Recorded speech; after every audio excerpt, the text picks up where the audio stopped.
Close your eyes for a moment and picture yourself standing at the edge of a wide, gentle river, its waters shimmering under the soft glow of moonlight. The air is warm and still, carrying the faint scent of wet earth and blooming lotus flowers. In the distance, the outlines of neat brick houses rise against the starry sky, their windows dark and peaceful. This is the Indus Valley more than 4,000 years ago, a civilization so advanced, so orderly, and yet so deeply mysterious that even today, we are only beginning to understand the quiet marvel of their existence.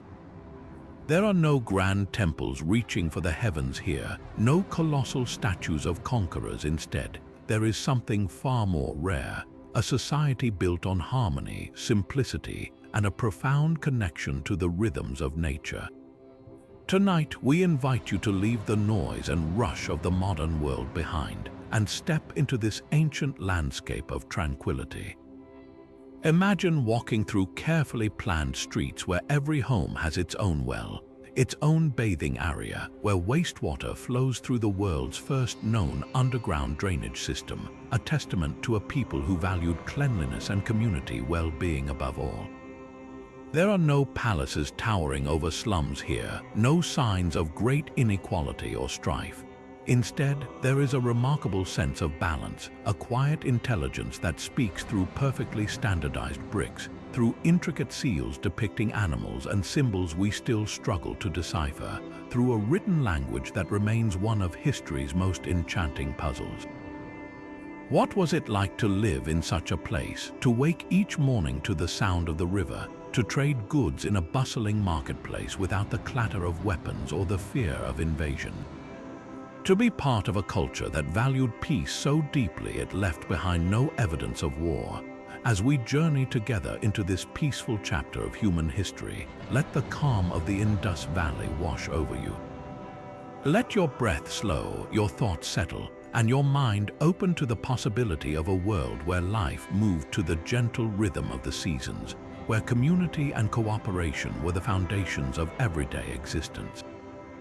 This is not just a story about the past, it is an invitation to rediscover a sense of peace that feels almost forgotten, waiting for you just on the other side of sleep.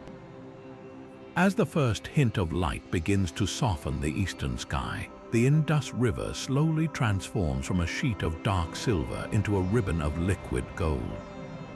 The world awakens not with a sudden burst, but with a gentle, gradual unfurling. A soft, hazy glow spills over the horizon, catching the smoke of the very first household fires as it rises in thin, straight columns into the still morning air.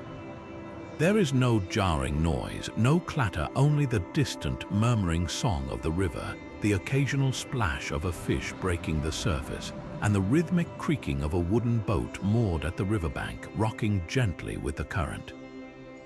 This serene light now reaches the edges of the great city, its rays tracing the precise lines of its outer walls and the tops of its impressive granaries. The carefully fired bricks of the buildings, each one uniform in size and shape, begin to warm, holding the day's first heat. In the wider streets designed for carts and gatherings, and in the narrower lanes that wind between homes, the light creates long, deep shadows that slowly retreat as the sun climbs higher. The entire city feels like it's taking a deep, collective breath. From the air comes the chorus of waking life, the melodic call of a mina bird from a rooftop, the soft cooing of doves nesting under the eaves, the faint rustle of a mongoose scurrying along a drainage channel. The scent of the night's dew on baked clay and the rich, fertile smell of the river mud mix with the aroma of bread beginning to bake on clay griddles. You might hear the quiet chatter of a family beginning their day, the sound of water being drawn from a private well in a courtyard, or the soft scrape of a broom made of twigs as a homeowner sweeps their front step, a daily ritual of cleanliness and order. This is the dawning of another day in a civilization that mastered harmony with its environment. There is no rush, no palpable anxiety, only a steady and purposeful beginning. The sun continues its ascent, illuminating a world where every element, from the smallest home to the largest public bath, was conceived with intention and care, a testament to a people who found their greatest strength not in conquest but in quiet, sustained cooperation. Walking through the city is an experience of quiet wonder, a testament to a collective mind that prized order and well-being above all else. The streets are laid out in a near-perfect grid, running either north-south or east-west, creating long, straight avenues that intersect with a sense of purposeful clarity. There are no chaotic, meandering alleys born from centuries of haphazard growth here. Every pathway, from the widest thoroughfare to the smallest lane, was clearly planned from the very beginning.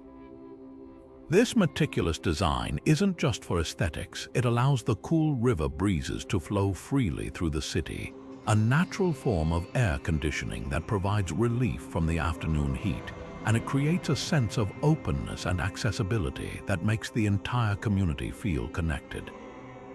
What is perhaps most astonishing is what lies beneath your feet. Running alongside these straight streets is one of the ancient world's most sophisticated achievements, a complex, fully covered drainage system. Each home, from the most modest to the largest, is connected to this network. Wastewater from household baths and kitchens flows through neatly laid clay pipes into these main underground channels, which are themselves constructed from carefully fitted bricks and equipped with simple yet effective manholes for regular maintenance and cleaning. This entire system ensures that water, and with it disease, is carried away from the living spaces, a profound innovation that speaks to a deep understanding of public health. It is a silent, unseen engine of cleanliness that protects the entire community, a powerful symbol of a society that invested not in monuments to gods or kings, but in the fundamental well-being of every single citizen. This commitment to communal benefit is echoed in the very materials of the city. Look at the walls of any building and you will see a remarkable consistency. The bricks are all of a standardized ratio, perfectly shaped and uniformly fired. This wasn't a matter of mere convenience, it was a conscious choice that simplified construction, ensured structural integrity, and created a harmonious visual landscape. There are no great disparities in housing. While some homes are larger than others, they are all built with the same quality materials and have access to the same advanced amenities like private wells and bathing areas. This uniformity suggests a social structure less focused on vaunting individual power and more on ensuring a stable, dignified standard of living for all. The city itself, in its graceful order and thoughtful design, becomes the greatest monument, a permanent, peaceful residence built not for the afterlife, but for a harmonious and prosperous life here and now. Stepping from the orderly public streets into a private home feels like moving into a sanctuary of quiet comfort. The entrance, often a single wooden door set into a sturdy brick frame, opens not directly into a main room, but frequently into a small hallway or antechamber, a thoughtful design that immediately creates a sense of privacy and separation from the outside world. The heart of these homes is invariably the central courtyard, an open-air space where the sky is visible and the daylight pours in. This courtyard is the true living room of the house, the stage for daily family life. Here, in this sheltered personal oasis, the morning sun would warm the bricks as a parent might grind grain for the day's bread on a stone quern, while children played safely within earshot. In the evening, this same space would become a gathering place under the stars, a spot for shared meals and quiet conversation, surrounded by the protective embrace of the home's walls. The houses themselves, typically 2 stories high, are surprisingly spacious and thoughtfully partitioned. Rooms are arranged around the central courtyard, serving specific purposes. There are areas for sleeping, for cooking, for storage, and for work. The walls, constructed from those standardized, high-quality baked bricks, are thick and provide natural insulation, keeping the interior cool during the intense heat of the day and retaining warmth on cooler nights.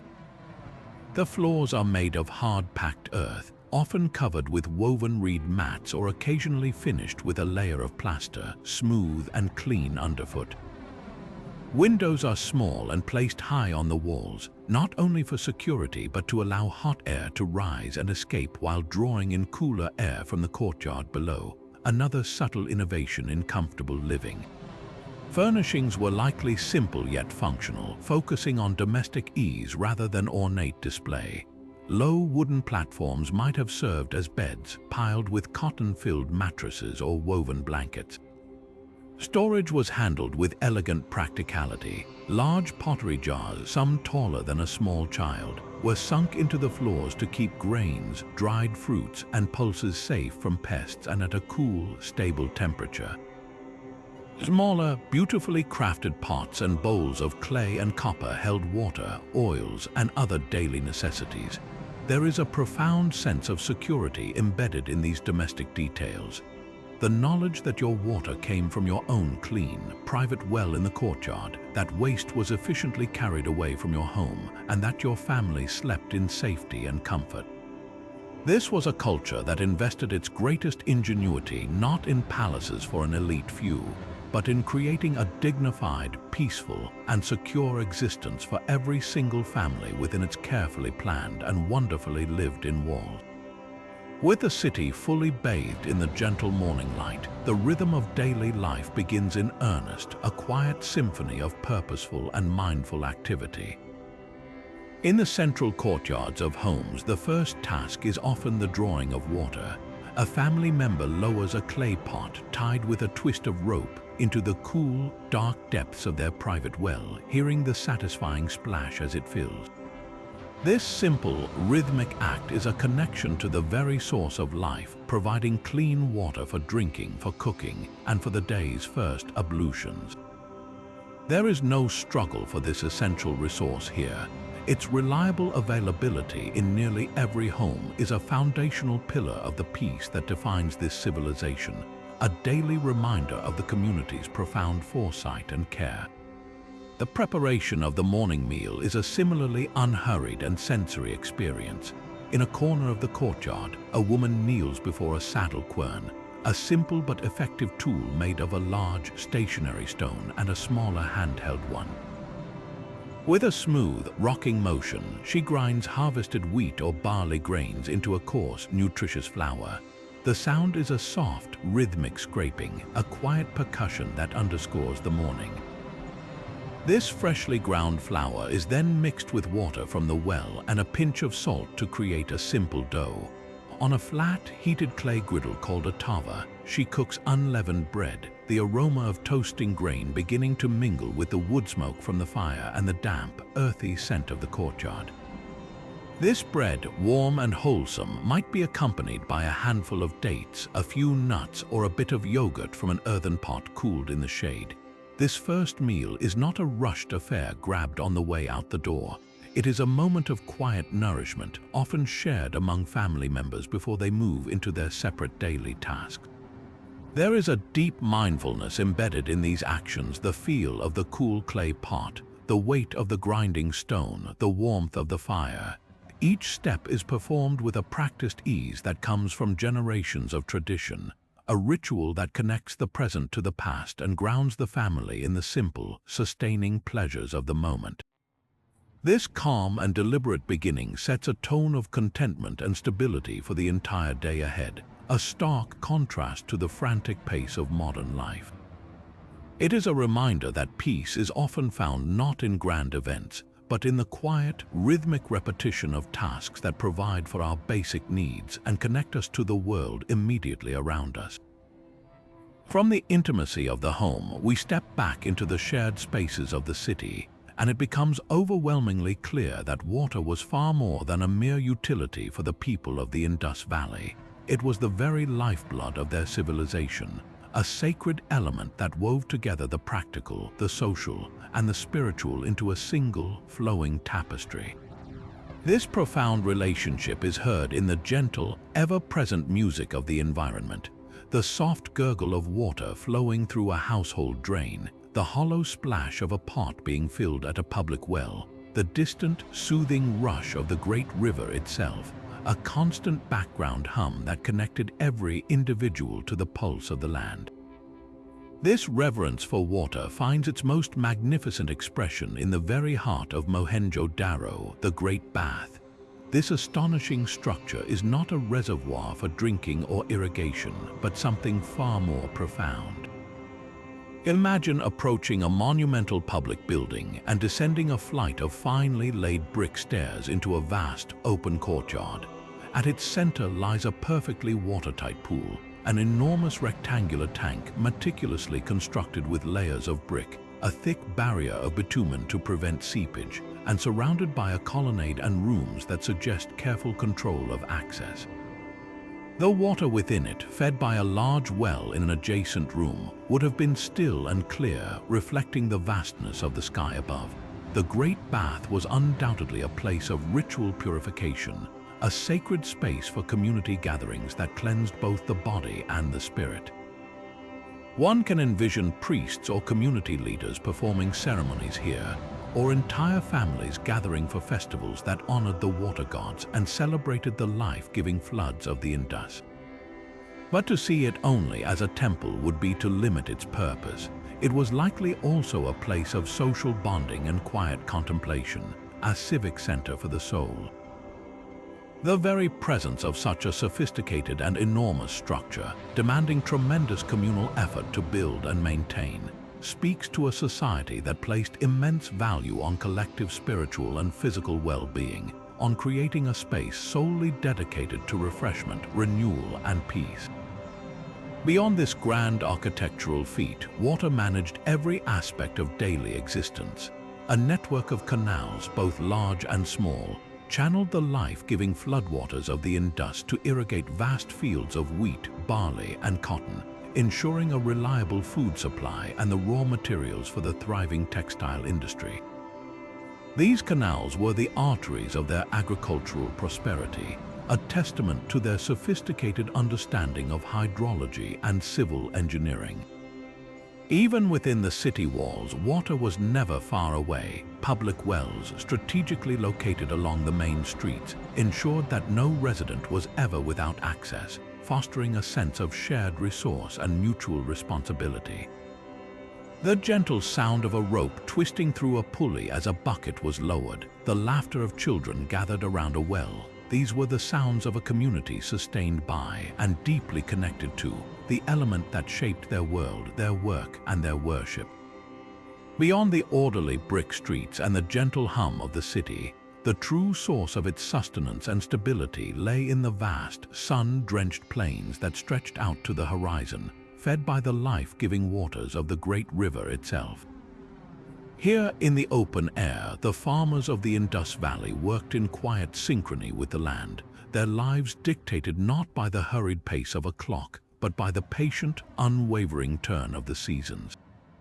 Each spring, as the winter chill receded, the Indus would swell with snowmelt from the distant Himalayas, its waters spreading across the floodplain in a gentle, predictable inundation that left behind a thick, nutrient-rich layer of silt. This was the signal for the new agricultural year to begin. The tools of their labor were simple, elegant, and perfectly suited to the task. The primary implement was the wooden plow, likely drawn by sturdy bullocks, its tip possibly sheathed in copper to help break the soft, moist earth. There were no great, clattering machines, only the sound of the plowshare slicing through the soil, the calm guidance of the farmer, and the patient breath of the animals. Following the plow, workers would break up the larger clods of earth with simple wooden hoes, preparing a fine, welcoming bed for the seeds. The act of sowing was likely a rhythmic, walking meditation with handfuls of precious seed grain, emmer wheat, 6-row barley, or perhaps humble peas cast from a basket or bag onto the freshly turned earth, each tiny kernel a promise of future nourishment. Through the long, warm growing season, the fields would transform into a living tapestry of green and gold, swaying gently in the breeze that swept across the plains. The farmer's work shifted to vigilant care, ensuring water from the intricate network of canals reached every plot, patiently removing weeds that might compete with the crops, and watching the sky for signs of the rains that would help see the harvest through. This was a relationship built on deep observation and respect. They understood the language of their crops, the needs of the soil, and the subtle signals of the weather, their expertise passed down through countless generations. The satisfaction they felt was not one of conquest over nature, but of partnership with it, a profound understanding that by nurturing the earth would, in turn, nurture them and their entire civilization.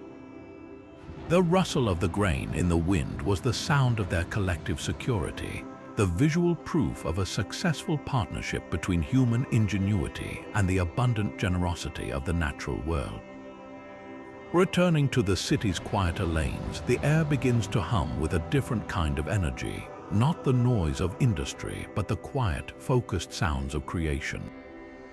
In workshops open to the street or tucked into the ground floors of homes, the city's artisans are at work, their hands engaged in transforming raw materials into objects of both stunning beauty and everyday utility. The atmosphere here is one of deep concentration, a meditative space where time seems to slow to the rhythm of a turning potter's wheel or the patient tap of a stonecutter's hammer. This is where the soul of the Indus Valley finds tangible form, not in grandiose declarations of power, but in the meticulous pride of a craft perfectly executed. The potter, seated before his simple kick wheel, is a picture of fluid motion. His hands, coated in a fine layer of wet, grey clay, cradle a growing mound as his foot pumps rhythmically below. The wheel spins, a soft, whirring hum that is the backdrop to his art. With an intuitive pressure from his palms and the gentle pull of his fingers, a formless lump rises, transforms, and takes shape, becoming a graceful jar with a slender neck, a wide, open bowl, or a sturdy cooking pot with a rounded base. Once formed, these vessels are set aside to dry in the shade, later to be painted with elegant, geometric patterns in a deep black pigment against the terracotta red, or perhaps burnished to a smooth, subtle sheen with a smooth stone. The final magic happens in the kiln, a brick-lined oven where fire works its alchemy, permanently hardening the clay into a durable ceramic that will hold a family's water, grain, or oil for years to come. Each piece is a unique testament to skill, a perfect marriage of form and function. In another quarter, the air carries the faint, gritty scent of ground stone and the almost musical tick-tick-tick of a small copper drill. Here, craftsmen practice one of the Indus Valley's most celebrated arts, the creation of exquisite beads. Using tools of copper and stone, they drill precise holes into tiny, meticulously shaped pieces of carnelian, agate, jasper, and lapis lazuli, the latter a vivid blue stone imported from far distant Afghanistan, a testament to the reach of their trade networks. The process is one of incredible patience. A single carnelian bead might be heated in a special furnace to deepen its rich, reddish-orange hue, then polished for hours on a grinding stone until it achieves a translucent, glowing perfection. These beads would eventually be strung into necklaces, bracelets, and belts, their beauty speaking of status, connection, and an eye for aesthetic refinement that transcended mere utility. Perhaps the most enigmatic of all their creations are the small, square soapstone seals. In the quiet corner of a master carver's workshop, you would find the artisan peering intently at a tiny blank surface, a sharp bronze beryl in hand. With painstaking precision, he incises the reverse image of a powerful animal, a majestic humped bull, a formidable rhinoceros, a serene elephant, rendering every muscle and strand of hair with breathtaking realism. Above the creature, he carefully carves a short line of the still undeciphered Indus script, a series of elegant and mysterious symbols that likely named the seal's owner or conveyed a protective blessing. These seals, used to mark bundles of goods with a unique signature of ownership, are miniature masterpieces. They represent a world where art was seamlessly integrated into commerce and identity, where even a simple act of trade could be imbued with a sense of beauty and profound symbolic meaning.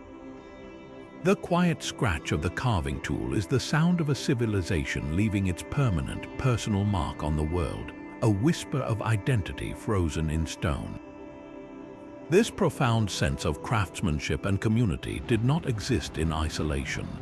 It was the very engine that powered a vast and surprisingly peaceful network of exchange, connecting the Indus Valley to a world far beyond its riverbanks. The same hands that shaped pottery and carved seals were preparing goods for a journey, loading them onto sturdy, flat-bottomed wooden boats that rocked gently at the river's edge, waiting to carry the fruits of this civilization's labor to distant lands. The scene is one of organized purpose, not frantic commerce.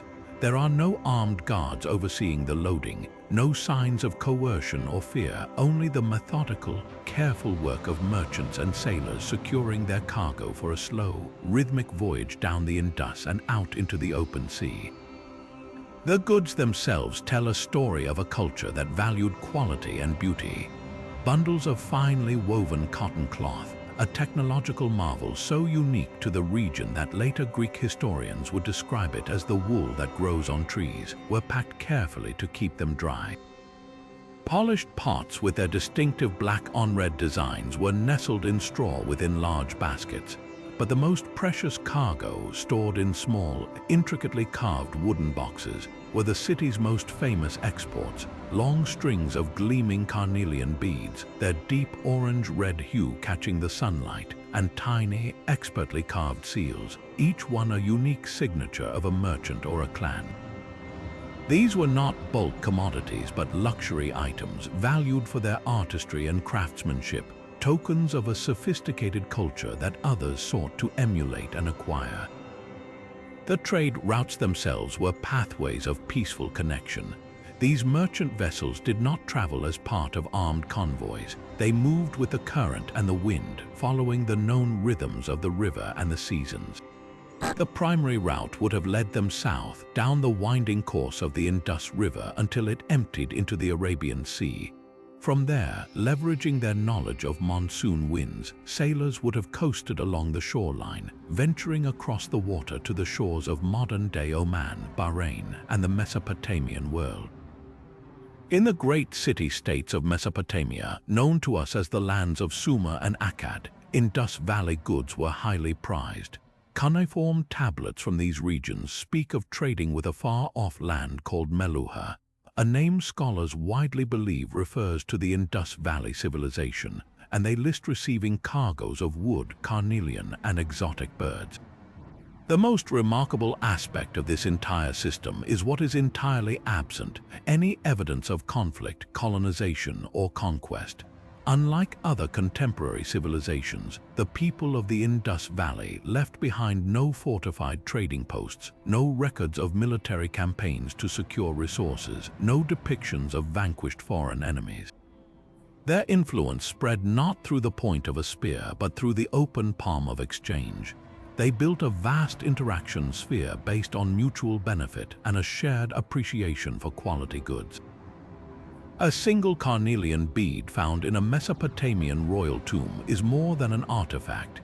It is a silent testament to a network of relationships that stretched for thousands of miles, built on trust, reputation, and a cooperative spirit.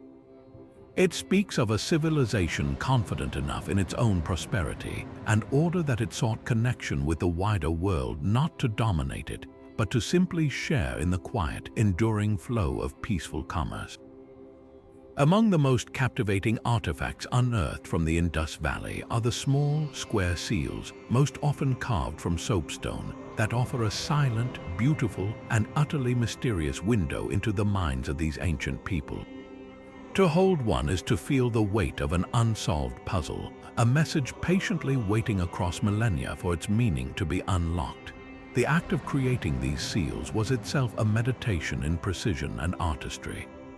A craftsperson would first polish the surface of the soft stone to a smooth, flat finish, then take a sharp bronze beryl in hand. With an impossibly steady touch, they would begin to incise, not in haste, but with a contemplative slowness that transformed a functional object into a masterpiece.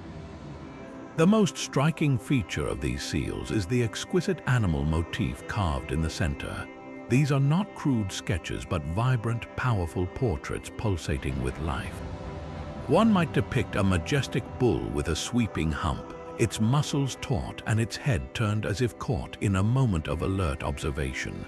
Another shows a formidable rhinoceros, its heavy, armored body rendered with careful attention to every fold of its skin. There are elephants, serene and wise, and mysterious unicorn-like creatures, their heads in profile displaying a single, stylized horn. The realism is breathtaking. You can almost hear the snort of the bull or feel the heavy tread of the elephant. These animals were clearly deeply respected, perhaps even revered as totems or symbols of clan identities, their power and grace captured forever in stone. Above the animal, in a carefully spaced line, runs the true heart of the mystery, the Indus Valley script. It consists of a series of between 5 and 10 distinct, elegant symbols, some abstract and geometric, like a ladder or a diamond with internal lines, others more pictographic, resembling fish, birds, or human figures. The entire system includes over 400 different signs, evidence of a complex and fully developed written language. Yet, despite decades of effort by the world's most brilliant linguists and cryptographers, this script has stubbornly refused to give up its secrets. It shares no known parentage with any other language, and with no bilingual text, no Rosetta Stone, to act as a key, the symbols remain beautifully enigmatic. We can only wonder at the peaceful messages these seals were meant to convey. They were likely used for practical commerce, dipped in ink or pressed into soft clay to mark ownership of a sack of grain, a bundle of cotton, or a sealed pot, serving as a merchant's unique signature. But the care and artistry invested in them suggest they held a significance far beyond mere labeling. Perhaps the words above the bull were a name, a title, or a clan affiliation. Maybe they were a short prayer or a protective blessing for the goods and the journey ahead. The combination of a powerful animal symbol with a line of text feels deeply symbolic, as if each seal was a small amulet, blending business with belief, the practical with the spiritual. This inability to read their words is one of history's most gentle and profound frustrations. It means that while we can admire their cities and hold their tools, the stories of the Indus Valley people remain locked away. We cannot hear the name of the artisan who carved the seal or the merchant who used it. We cannot read their laws, their poetry, their myths about the creatures they depicted with such reverence, or their accounts of a day by the river. Their inner world, their thoughts and their voices are just out of reach, separated from us by a thin, silent barrier of unknown symbols. This very mystery, however, invites us to lean in closer, to listen not with our ears but with our imagination, to ponder the quiet, orderly, and deeply connected society that could produce such objects of serene beauty and enduring intrigue. What truly sets the Indus Valley civilization apart from every other contemporary society, and indeed from most that would follow for thousands of years, is the remarkable and enduring mystery of its social architecture. As we walk through these wide, clean streets past uniform brick houses, an undeniable question begins to form, one that has puzzled archaeologists for over a century. Where are the palaces? Where are the grand, opulent temples raised on towering platforms, the colossal statues of warrior kings, the vast royal tombs overflowing with gold and sacrificial offerings? In Mesopotamia, the ziggurat loomed over the city, a stark reminder of the priest-king's connection to the gods. In Egypt, the pharaoh's pyramid was an immortal statement of absolute, divine power that cast a long shadow over the lives of every subject. But here, in the Indus Valley, the skyline is profoundly, beautifully democratic. The largest structures unearthed are not monuments to individual glory, but testaments to collective well-being. The Great Bath, with its complex engineering and clear ritual purpose, was a public facility, a place for communal purification and gathering.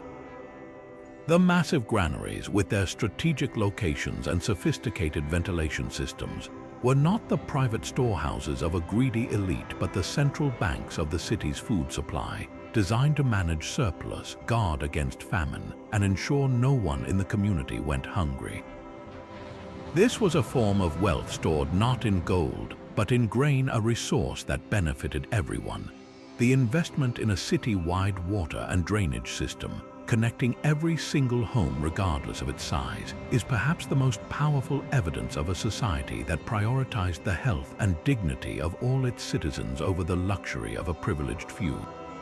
This is a level of civic planning and shared investment that would not be seen again on such a scale until the height of the Roman Empire, millennia later.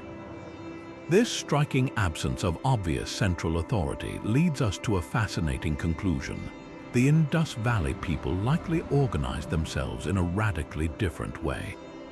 Instead of being ruled by a single, all-powerful dynasty or a class of warrior aristocrats, they may have been governed by a council of elders, a group of wise merchants, or a collective of leading priests and artisans. Decision-making would have been a process of consensus and discussion, focused on practical matters of trade, agriculture, and city maintenance. The incredible standardization seen everywhere, from the identical ratios of bricks across all cities to the uniform weights and measures used from the coast to the distant hinterlands, suggests a strong, shared system of rules and agreements that were accepted and implemented over a vast area, not through force, but through a shared cultural understanding and a common belief in what made good and orderly life. This profound social equilibrium fostered a deep and pervasive sense of peace that seems to have lasted for centuries. Archaeologists have scoured the ruins of Mohenjo-Daro and Harappa and found a stunning lack of weaponry designed for warfare. There are no depictions of conquest in their art, no records of military victories, and crucially, no evidence of sacked cities, burned buildings, or mass graves containing the victims of violent conflict. The city walls themselves, once thought to be fortifications, show no signs of attack or siege. They were more likely built for flood control or to manage trade and traffic. This sustained era of tranquility is almost unprecedented in the ancient world. It points to a culture that found its strength not in dominating its neighbors or its own people, but in perfecting a model of internal cooperation, economic prosperity, and spiritual harmony.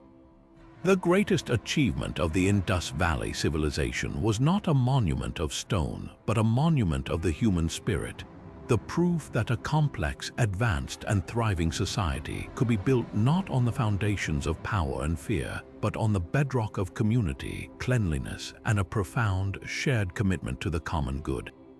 The day's rhythm now turns toward one of its most cherished moments, as the warmth of the late afternoon sun begins to soften and the enticing aromas of the evening meal start to drift from the open courtyards of homes.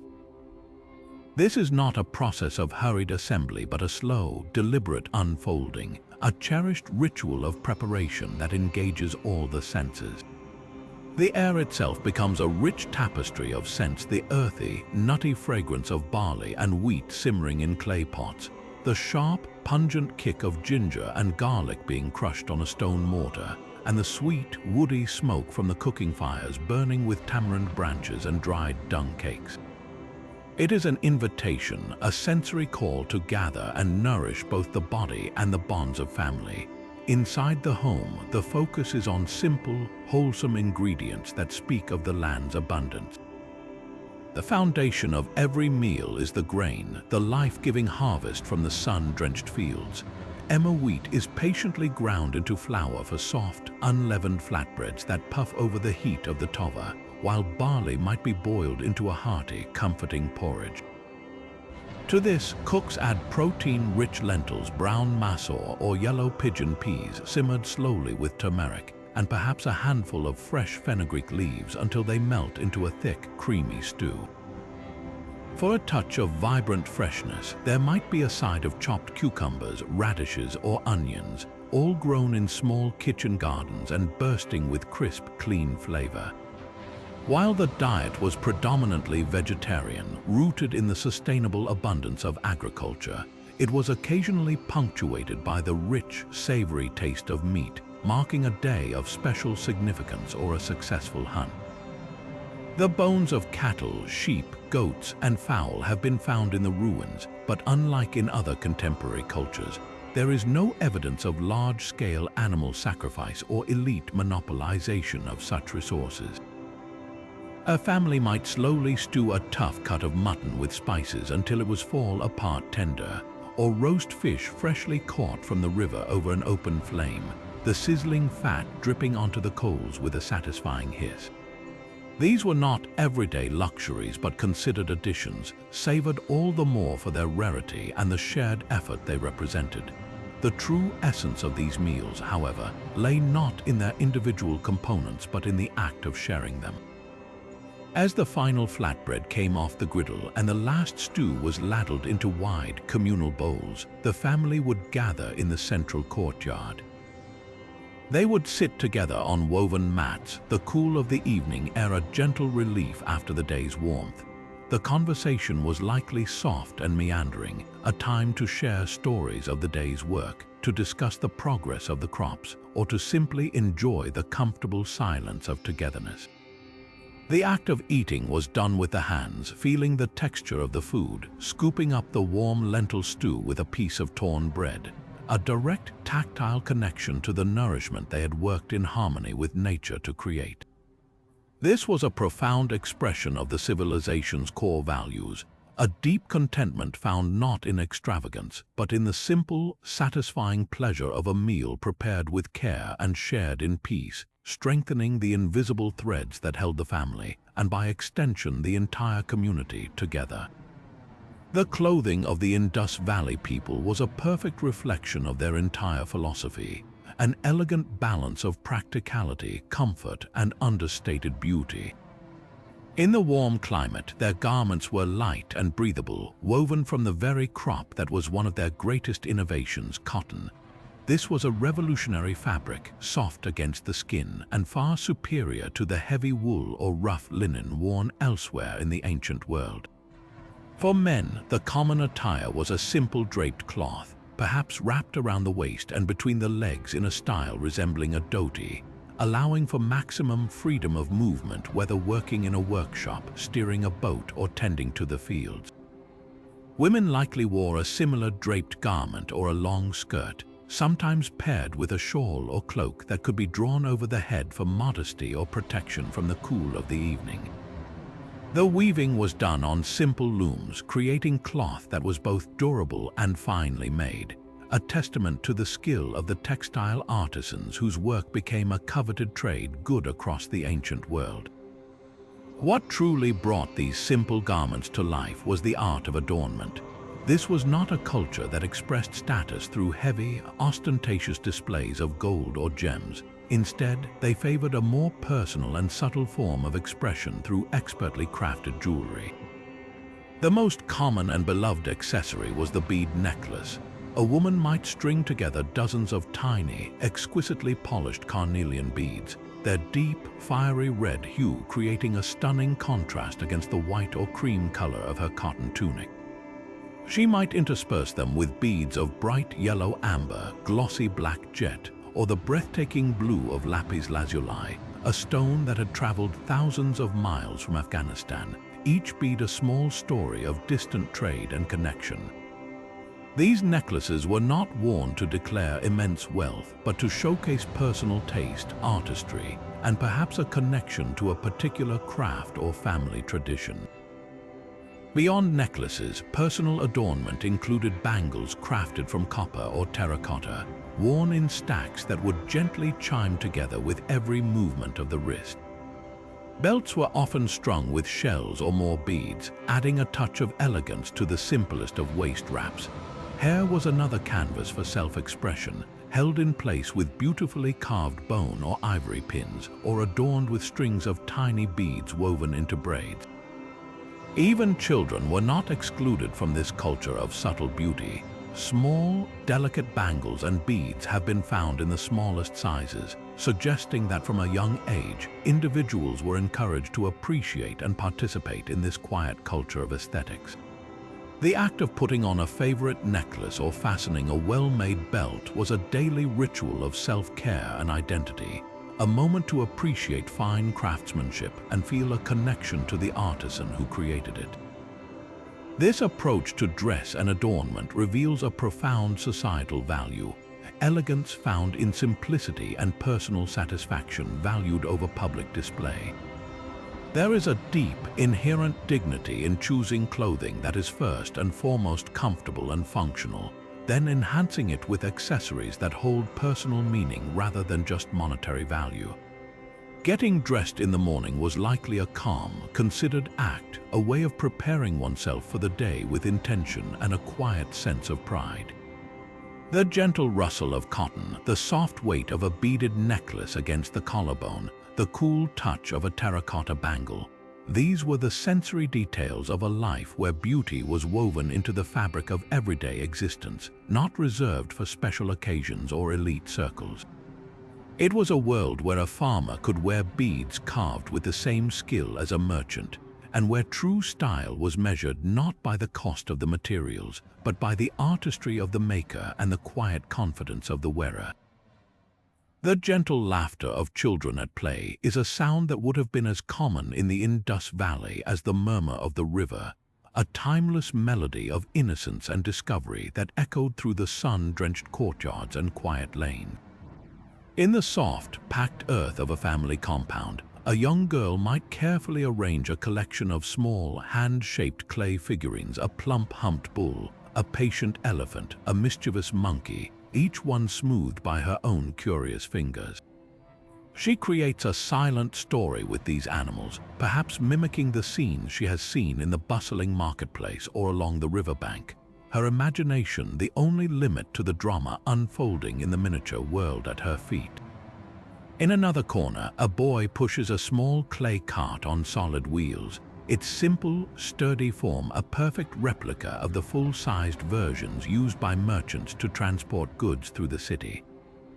The quiet whir of those tiny wheels on the ground is a sound of pure, unburdened joy, a testament to a childhood free from the shadows of fear or urgent strife, where play was the primary work of the day.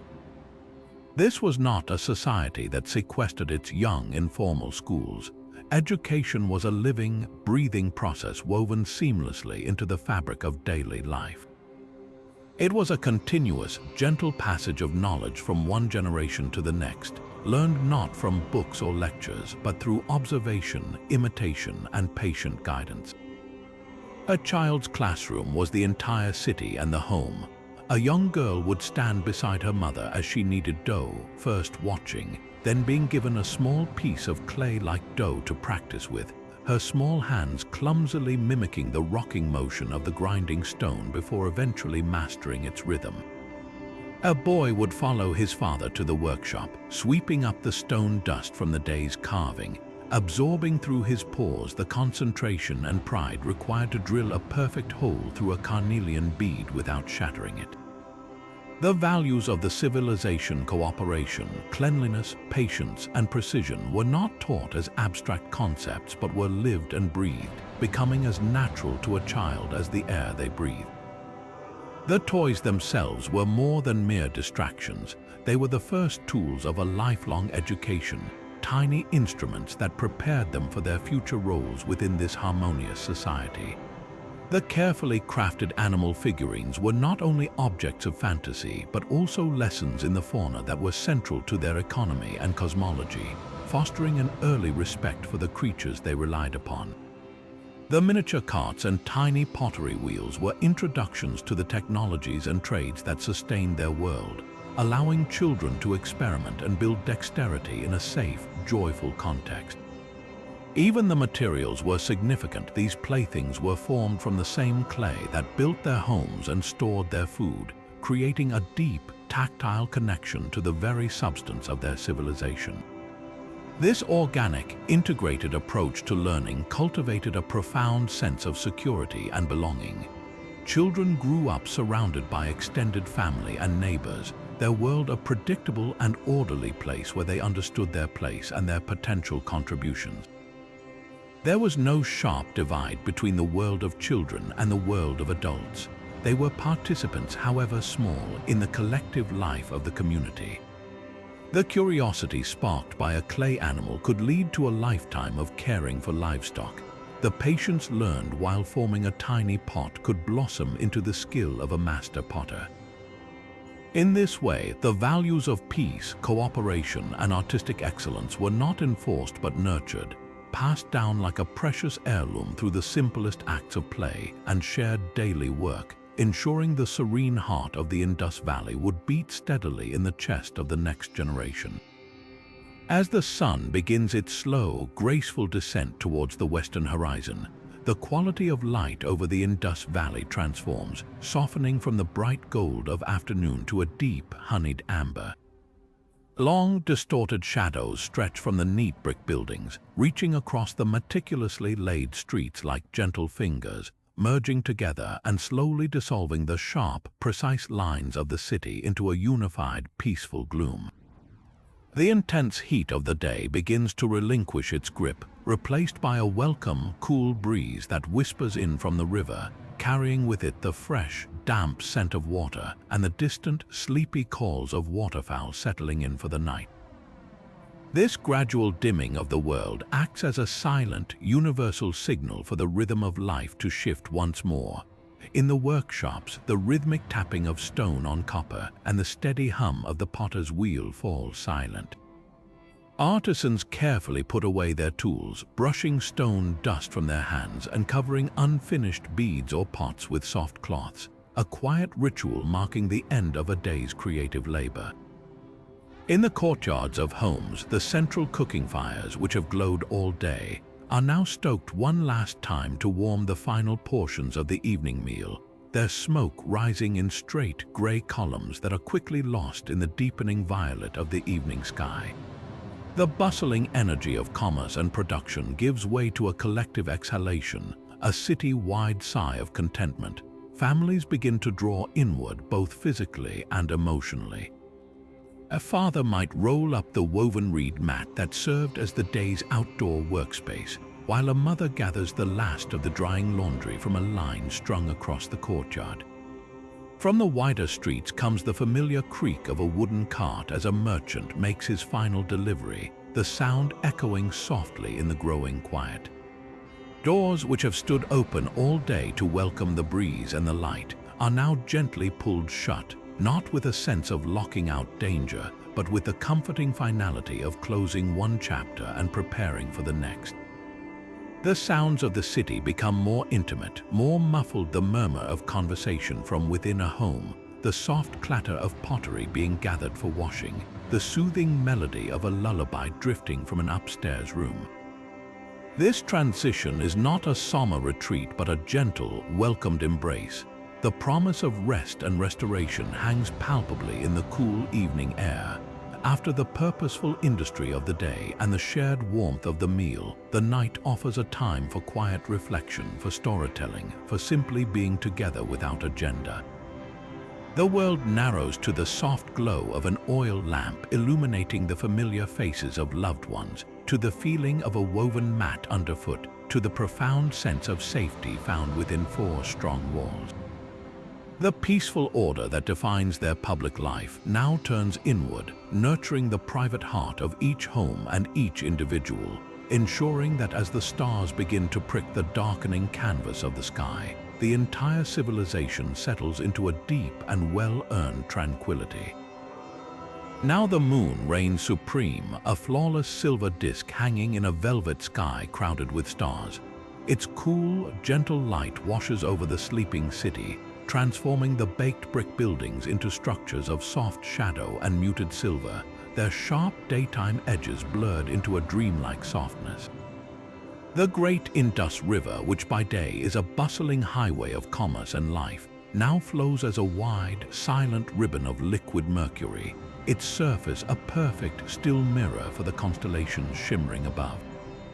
This is not a darkness of fear or emptiness, but one of profound, enveloping peace, a deep and collective exhale from the entire civilization. The streets, so full of purposeful movement just hours before, lie utterly still and silent. The grid of thoroughfares, a marvel of urban planning, is now a geometric pattern of moonlight and Inkai shadow, so quiet you could hear the soft scuttle of a gecko on a wall or the rustle of a leaf drifting from a neem tree. There are no watchfires burning on the walls, no patrols of anxious guards marching the parapets. The very concept of a nightly curfew or a locked city gate seems alien here. The profound safety of this society is felt not as a visible presence, but as a palpable absence, the absence of fear, the absence of threat, the absence of any need to barricade oneself away from the night.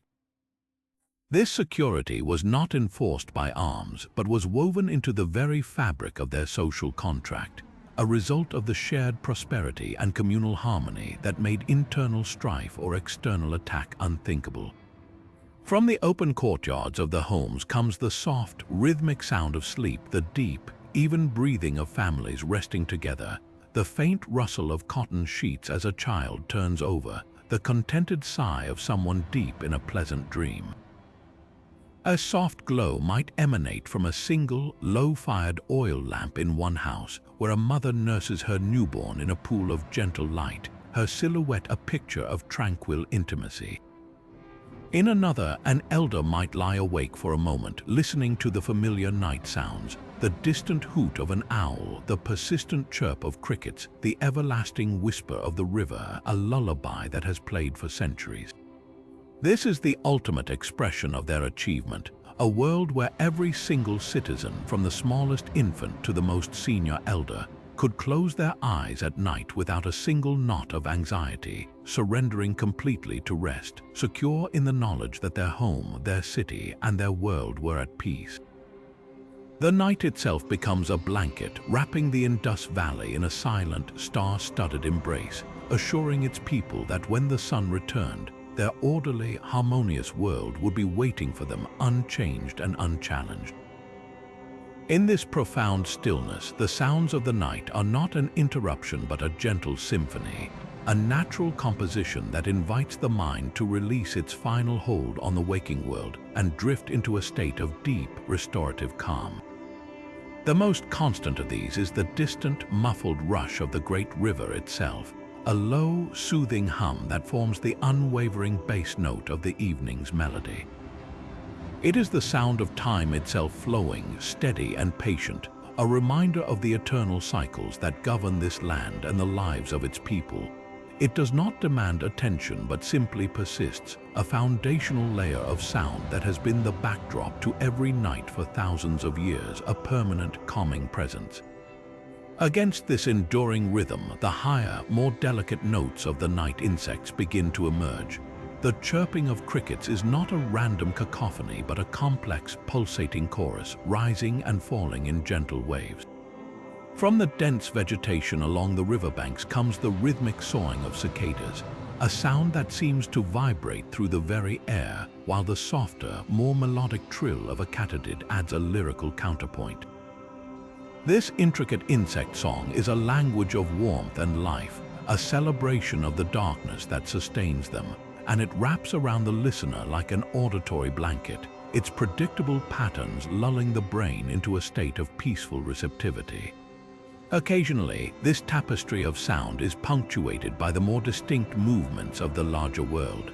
From the rooftops comes the soft, almost imperceptible rustle of a barn owl settling onto its perch before launching into a silent, ghostly hunt.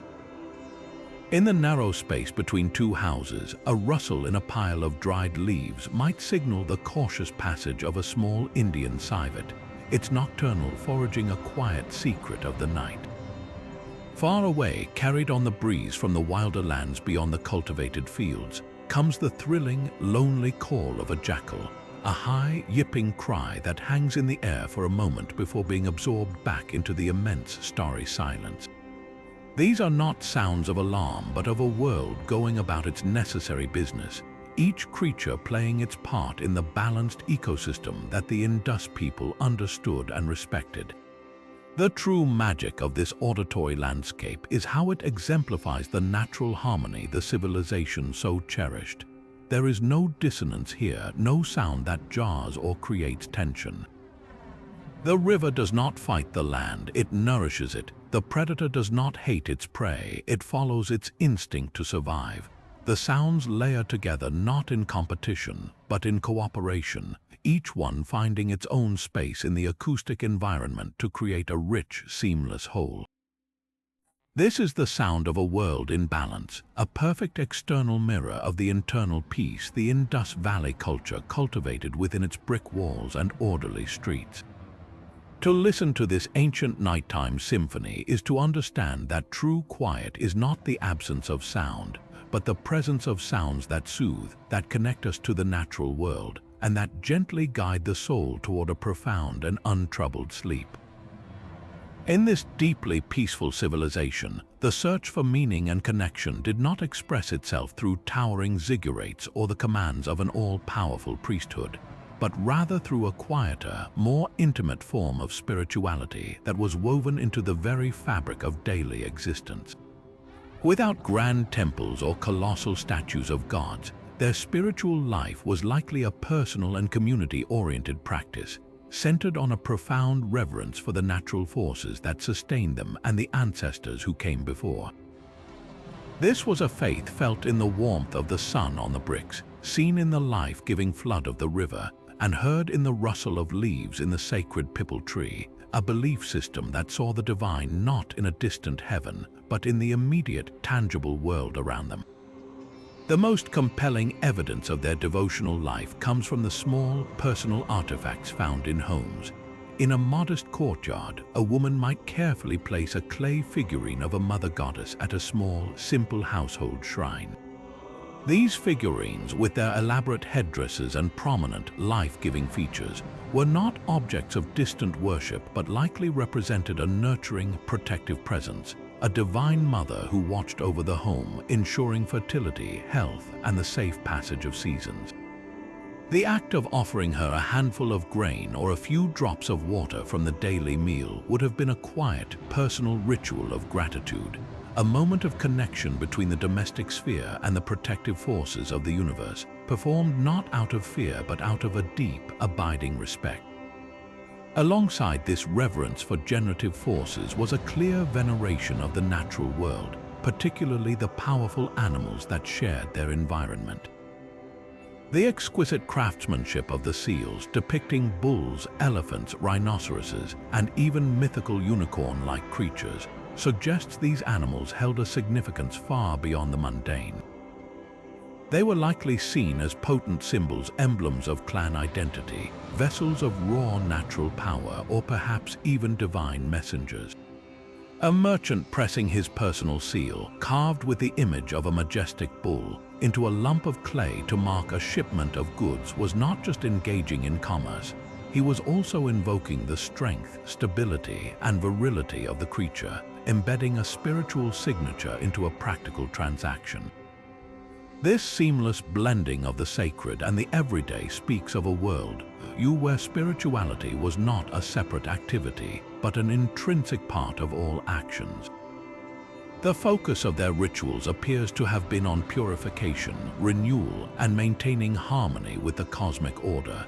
The magnificent Great Bath stands as the ultimate testament to this. Imagine the experience of descending into that vast, watertight pool, its still, clear water reflecting the open sky above. This was not a place for hurried bathing, but for deliberate, ritual immersion, a ceremonial cleansing of the body that was simultaneously a purification of the spirit.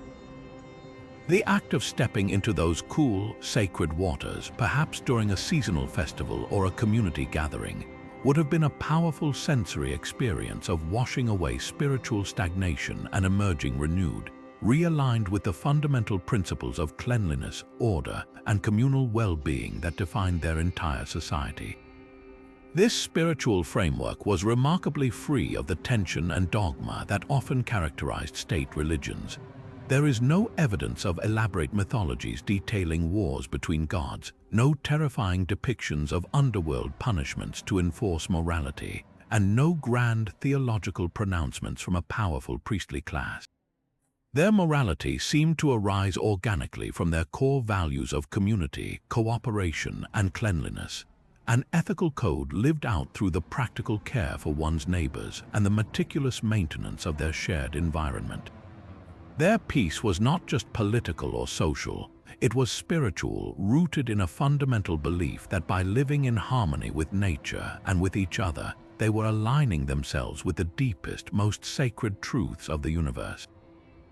This created a profound and pervasive sense of inner peace for the individual, a quiet confidence that they were part of a meaningful, well-ordered cosmos, connected to the rhythms of the earth, the flow of the river, and the silent, watchful presence of those who had walked the same orderly streets generations before.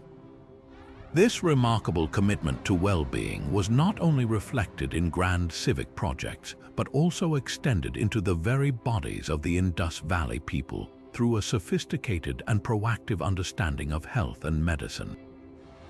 Theirs was a civilization that viewed wellness not as the mere absence of disease, but as a positive state of harmony to be actively cultivated through daily practice and shared responsibility.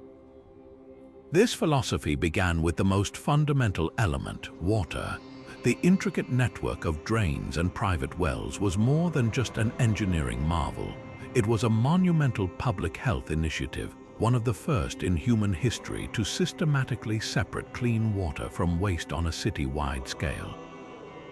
Every time a person drew water from their own courtyard well for drinking or cooking, they were benefiting from a system designed to prevent the waterborne illnesses like cholera and dysentery that plagued other ancient cities. The act of bathing in the enclosed, elevated platforms within their homes, with wastewater efficiently channeled away, was a daily ritual of purification that protected the entire community from parasites and skin infections. This wasn't a reaction to sickness. It was a beautiful, collective effort to prevent it from ever taking hold, a testament to a society that valued the health of its most vulnerable members as much as its strongest. Beyond this foundation of cleanliness, there is tantalizing evidence that they complemented their engineering with a deep knowledge of the natural world's healing properties. While no written medical texts have survived, their script remains our silent guardian of these secrets. Archaeologists have uncovered clues in the form of carefully selected seeds, specific plant remains, and distinctive pottery vessels that suggest a sophisticated use of herbal remedies. One can easily picture a knowledgeable elder, a keeper of this ancient wisdom, harvesting bundles of neem leaves for their antiseptic and anti-inflammatory properties, perhaps to be ground into a paste for treating wounds or infused into water for washing. Turmeric, with its brilliant yellow color and powerful antioxidant and antimicrobial qualities, was almost certainly a staple of their medicinal pantry, used to soothe inflammation and aid in healing. Fenugreek seeds might have been employed to ease digestive complaints, while ginger could have been a trusted remedy for nausea and respiratory ailments. This medical knowledge was likely both practical and deeply holistic, woven into the fabric of daily life rather than confined to a separate profession. Treatments were probably administered in the home, with recipes and techniques passed down through generations of mothers and fathers. The focus would have been on balance, restoring the body's natural equilibrium using the plants that grew in their gardens and the surrounding plain. A fever might be treated with cooling compresses and a tea made from bitter herbs, while a persistent cough could be soothed with a syrup of honey and tulsi. This approach to health fostered a profound sense of agency and self-reliance.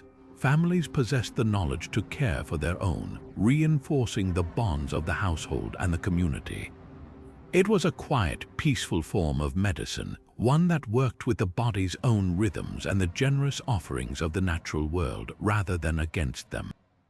This proactive, community-wide dedication to hygiene and natural healing created a foundation of physical vitality that undoubtedly contributed to the civilization's overall stability and the profound sense of tranquility that seems to have characterized life in the Indus Valley, where the fear of rampant disease was replaced by the confident practice of sustained wellness. The rhythm of life in the Indus Valley was not marked by the frantic ticking of a clock, but by the slow, graceful turn of the seasons, a celestial dance to which every person, animal, and plant peacefully adapted. This deep, intuitive harmony with nature's cycles was the very pulse of their existence, a source of both practical sustenance and profound spiritual contentment. The year did not bring harsh, disruptive extremes, but rather a gentle, predictable progression of changes, each phase offering its own unique gifts and calling for its own specific rituals of work and celebration. The cycle began anew with the arrival of the summer monsoons, a transformation that was both dramatic and deeply welcome. The air would grow heavy and thick with anticipation, carrying the distinct metallic scent of distant rain on the hot wind.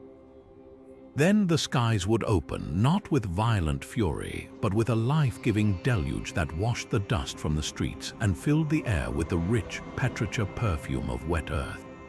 For days, the rain would fall in steady, grey sheets, drumming a soothing rhythm on the brick rooftops and turning the lanes into shallow, glistening streams that flowed efficiently into the waiting drains. The people welcomed this abundance, watching from their doorways as the great river began to swell, its waters rising to spread a nourishing blanket of silt across the waiting farmlands.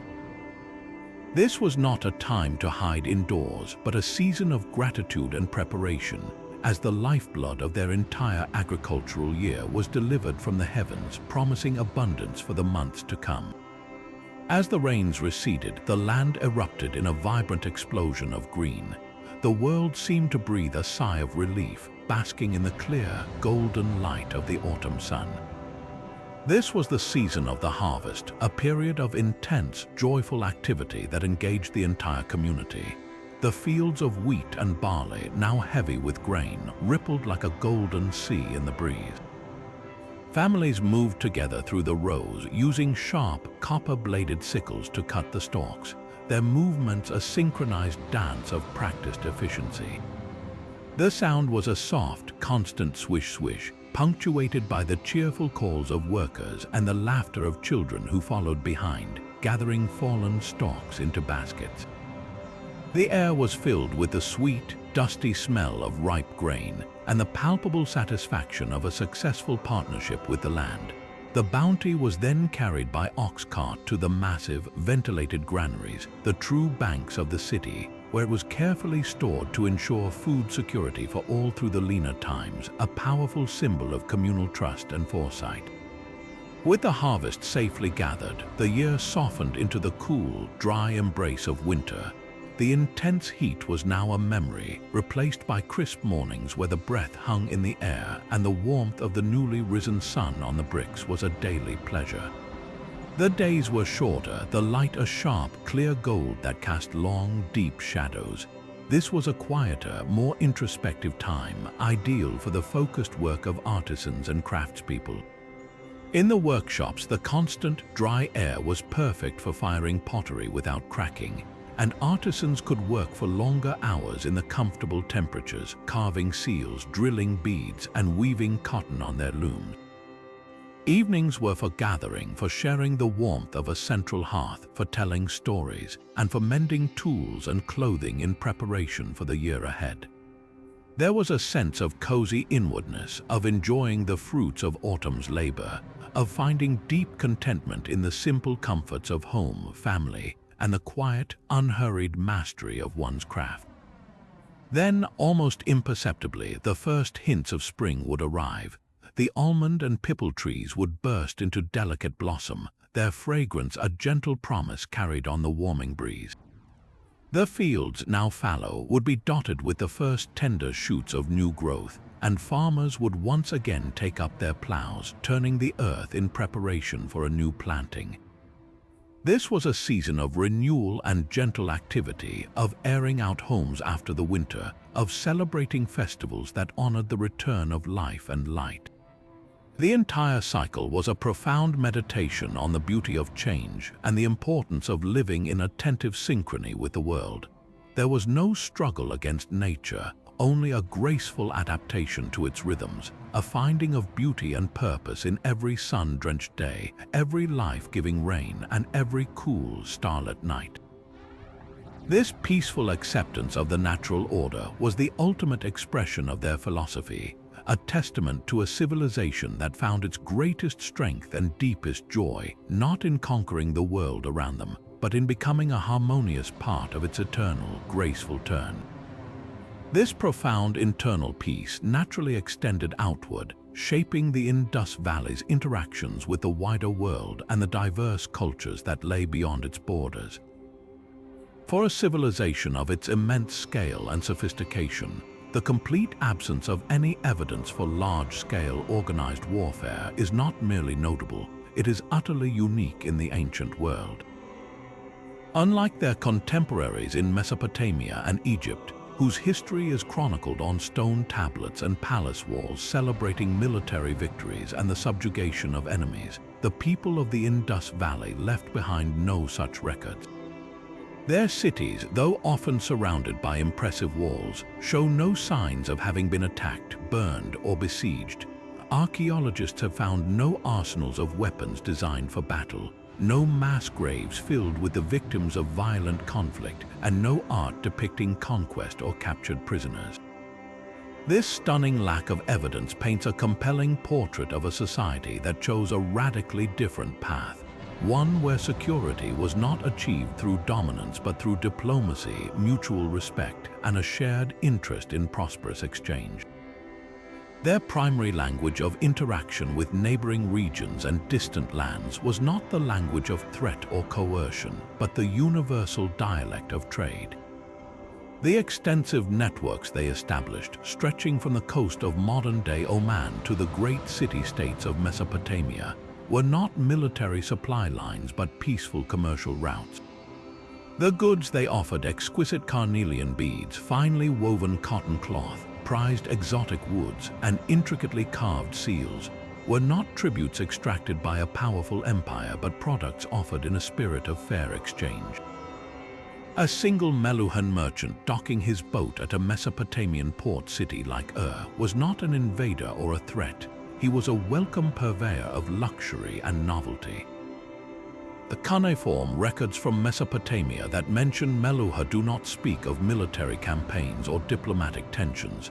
They are administrative documents meticulously listing incoming cargoes of wood, lapis lazuli, and carnelian, treating the Indus Valley as a respected and equal trading partner. This suggests a relationship built on economic interdependence and cultural curiosity rather than fear or submission.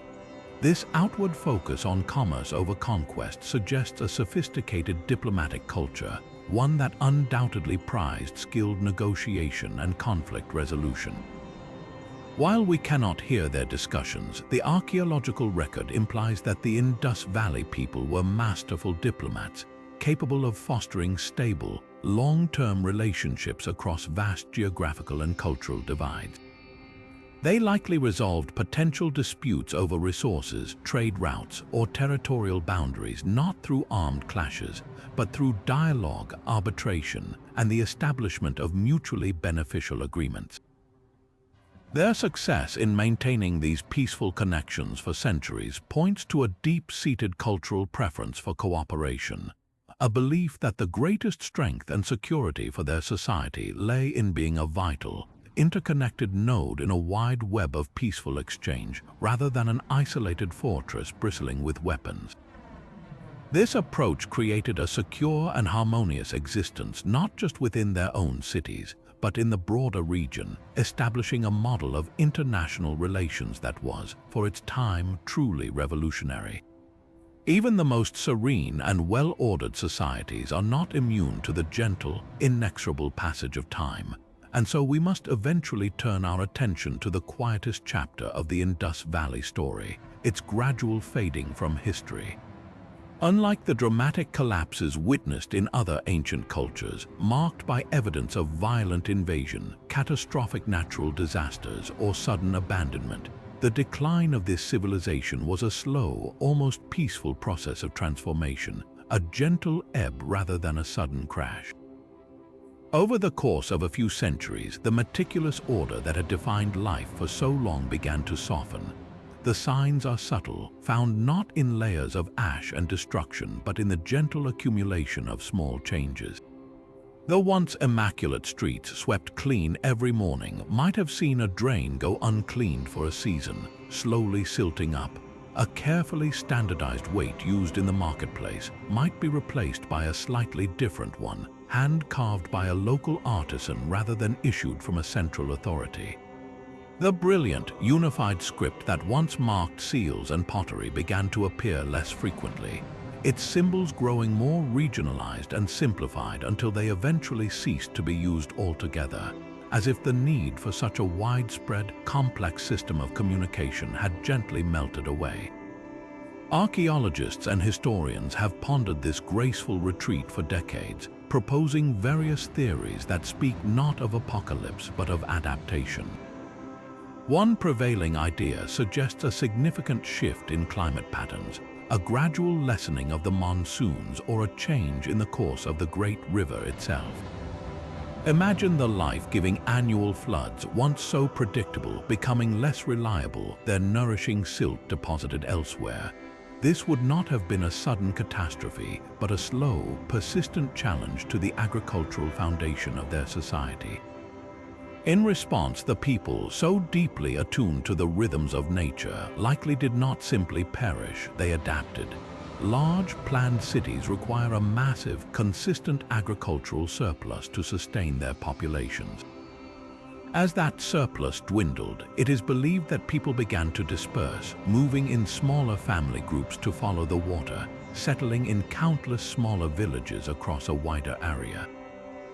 The grand, collective project of the city gave way to a more localized, simpler way of life. The civilization did not vanish in a single moment. It decentralized, its people blending with other cultures and gradually adopting new ways of living, their incredible achievements slowly becoming memories woven into the fabric of the subcontinent's subsequent history. This perspective transforms their story from one of tragic loss into a profound lesson on the nature of impermanence. The Indus Valley civilization exemplifies that endings are not always failures, often they are merely transitions. Their world did not end in fire and sword but faded like a gentle sunset, its people flowing back into the landscape from which they came, carrying their knowledge, their skills, and their values into new futures. There is a deep peace to be found in this acceptance. It reminds us that all things, no matter how grand or well constructed, are part of a larger cycle of growth, maturity, and change. The bricks of Mohenjo-Daro were eventually reclaimed by the earth, not through violence but through the patient work of wind and rain, returning to the soil from which they were formed. This is not a cause for alarm or melancholy, but an invitation to reflect on our own place in this endless flow. Just as the people of the Indus Valley eventually moved on from their magnificent cities, we too are part of a continuum, building our lives and our societies with the understanding that their forms will one day change, making way for new chapters we cannot yet imagine. Their legacy is not one of mystery solved, but of a graceful example, a demonstration that a society can leave behind a powerful, peaceful legacy, not through its permanence, but through the profound quality of its existence and the dignified manner of its transition, reminding us that peace can be found not just in creation and endurance, but also in letting go and becoming part of the timeless. Turning wheel of history. Though their cities were eventually reclaimed by the earth, the quiet genius of the Indus Valley people did not simply vanish. It seeped into the very substrate of human history, leaving a legacy of profound innovation that echoes in the most fundamental aspects of our modern lives. Their most tangible gift to the world is the very blueprint of organized urban living. The concept of a city built on a grid plan with wide, straight streets intersecting at right angles was a revolutionary idea that they perfected over 4,000 years ago. This was not merely an aesthetic choice but a monumental leap in civic thought, prioritizing efficient movement, airflow, and social accessibility. This model of rational urban design would be lost for millennia, only to be rediscovered and embraced by civilization centuries later, forming the basis for planned cities from the ancient Romans to the modern metropolises of today. Every time we walk down a planned street, we are walking in the footsteps of their visionary planners. Even more remarkable is their engineering marvel, the world's first comprehensive sanitation system. The notion that every home, regardless of its size, should have access to clean water and a means of waste disposal was a radical commitment to public health that would not be seen again on such a scale until the 19th century. Their network of covered drains, watertight pipes, and regular manholes for maintenance represents a staggering investment in the collective well-being of every citizen. This principle that a community's health is a shared responsibility worth investing in is a cornerstone of modern public policy. The ghost of their ingenuity flows beneath our own city streets, a silent testament to the idea that true civilization begins with cleanliness and the dignified care of all its people. Beyond bricks and mortar, their cultural legacy is one of attitude and approach. In a world where ancient history is so often written by the victors of battles, the Indus Valley offers a powerful counter-narrative. A society that flourished for centuries without monuments to conquest, without a glorification of war, and without stark social hierarchies etched in stone. Theirs was a stability born from cooperation, their wealth measured in full granaries and thriving trade rather than plundered gold. This model of peace through prosperity, order through consensus, and strength through community presents a quiet, compelling alternative view of human potential. It asks us to consider that the highest achievement of a civilization may not be its ability to conquer others, but its capacity to live in harmony with itself and its environment. This enduring influence invites a deep and calming sense of continuity. The craftsman who patiently drilled a carnelian bead, the farmer who carefully irrigated a field, the parent who told stories in a moonlit courtyard, they were people not so different from us, seeking safety, purpose, and connection. Their pursuit of a peaceful and orderly existence is a universal human aspiration that transcends millennia. To learn about them is to momentarily step off the frantic treadmill of modern life and into a rhythm that is slower, more deliberate, and deeply attuned to the natural and social world. Their legacy is not a list of facts to be memorized, but a feeling to be absorbed.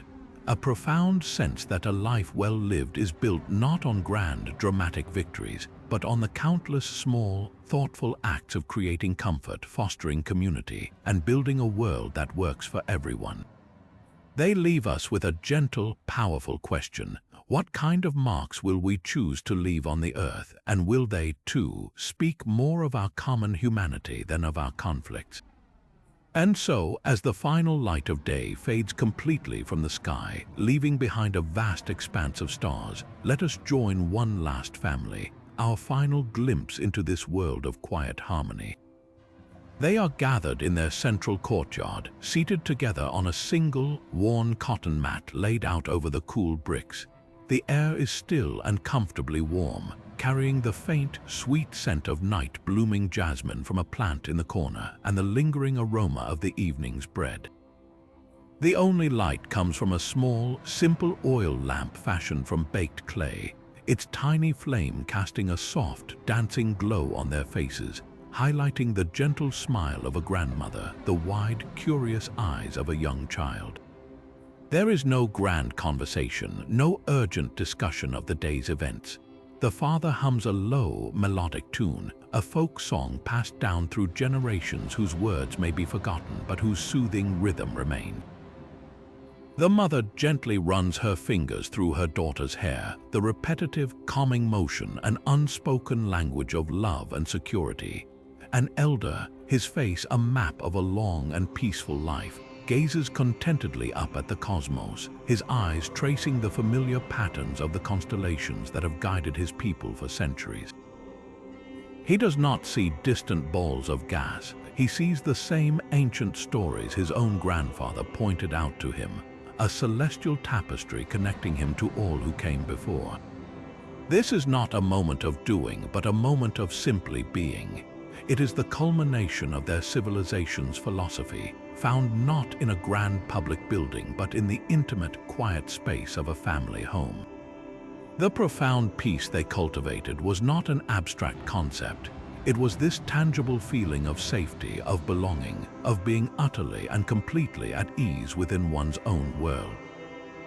There is no anxiety about tomorrow, for tomorrow will bring the same reliable rhythm, the rise of the sun, the flow of the river, the shared work of the community. There is no fear of the night, for the night is a welcome blanket of rest and reflection. This deep, abiding calm is their ultimate legacy, a testament to a society that mastered the most difficult of all human arts, the art of living together in peaceful contentment. As you listen to the soft crackle of the lamp's wick and picture this family resting together under the watchful stars, allow their profound sense of tranquility to become your own.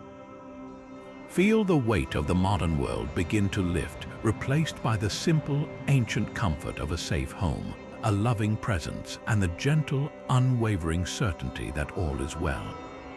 Let your breathing slow to match the rhythm of the river, your thoughts settling like the soft dust in the moonlit streets. This deep, earned peace is now yours to hold, a quiet gift from a distant world, guiding you gently into a restful and untroubled sleep. What a profound and beautiful legacy the Indus Valley civilization leaves for us, not in tales of conquest or glittering hoards of gold, but in the quiet, enduring evidence of a life well lived. Their achievement was a masterpiece of balance, a harmony between the individual and the community, between human ambition and the natural world, between practical necessity and spiritual grace. They showed us that a society's true strength is not measured by the height of its fortifications, but by the depth of its communal wells, not by the power of its weapons, but by the sophistication of its drains, not by the grandeur of its palaces, but by the uniform dignity of every single home. They found their security in cooperation, not conflict. Their wealth was stored in shared granaries, not private vaults. Their artistry was dedicated to objects of daily use and personal meaning, not monuments to ego. They understood in their very bones that the well-being of each person was inextricably linked to the well-being of the whole, and they built their entire world around that radical, peaceful idea. For centuries, they nurtured this stability, this profound and pervasive calm, creating a sanctuary of order in an ancient world often defined by chaos. And so, as we prepare to leave their moonlit streets and orderly lanes behind, carry this feeling with you. Let it settle into your spirit, a deep and reassuring knowledge that peace is possible. That a life of purpose can be built on the foundations of community, cleanliness, and quiet care. Feel the weight of that tranquility now, as real and tangible as the bricks they baked, the beads they polished, the water they so reverently channeled. Your breathing has slowed to match the gentle rhythm of their river. Your mind is still like the surface of the great bath under a starry sky. Your body is heavy and relaxed, supported by the same earth that sustained them for so long. You are safe, you are secure, you are part of a timeless human story that values rest, reflection, and connection. Wherever you are, whatever your modern world holds, this ancient peace is yours to keep. Let it wrap around you now, a soft, silent blanket of history and hope, guiding you gently into a deep and restorative sleep. Good night.